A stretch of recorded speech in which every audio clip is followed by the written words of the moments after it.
gentlemen. Good. Once upon a time, there was a snake who loved to hiss. I haven't started yet. He loved to hiss in the home hissing pit so much that his mother said it was time he learned to hiss in some of the other pits. So she turned him out of the home hissing pit and sent him hunting hissing pits to hiss in. Give me a chance. So, he slithered next to the neighbour's pit and went in and started to hiss. It was a big relief because he hadn't had a hiss for a while. So he started hissing in the pit and the neighbour came out and said, "What are you doing hissing in my pit? You've got your own hissing pit to hiss in. Go home and hiss."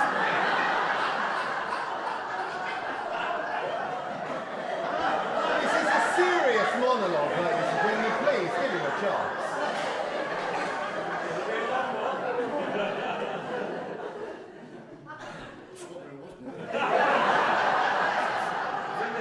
Is it a hiss? I don't know. So, he knew his mother and father would be hissing in their pit, and he knew better than to go home and hiss in his own pit.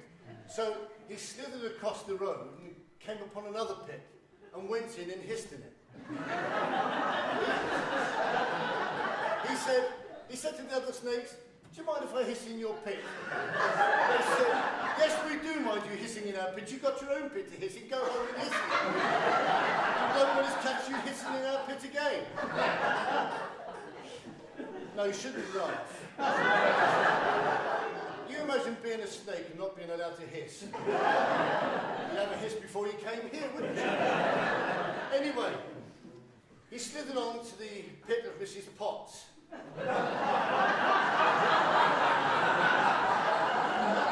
You're ahead of me, aren't you? Yeah. So he went into it. Now, Mrs. Pitt, listen up. Mrs. Potts, she had the biggest hissing pit and the finest hissing pit around. And she always had big hisses hissing in her pit. But no one told her little hisser that he couldn't hiss in her pit. And when she came home and found him hissing in her pit, she said, "As you haven't been invited to hiss in my pit, you shouldn't be hissing in my pit, you should be hissing in your own pit."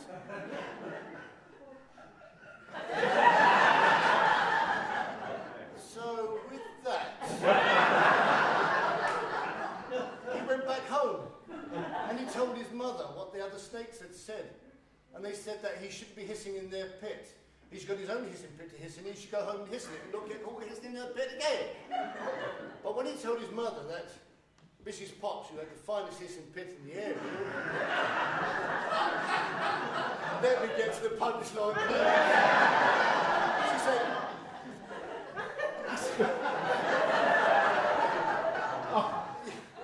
"That helped me." But when he told his mother that Mrs. Potts, who had the finest hissing pit and always had big hisses in her pit, wouldn't let him hiss in her pit, she said, "Isn't that strange?" She said, "I can remember when Mrs. Potts didn't even have a pit."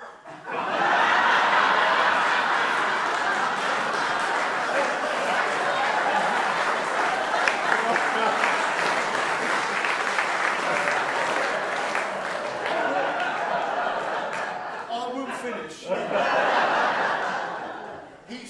She said, "I can remember when Mrs. Potts didn't have a pit to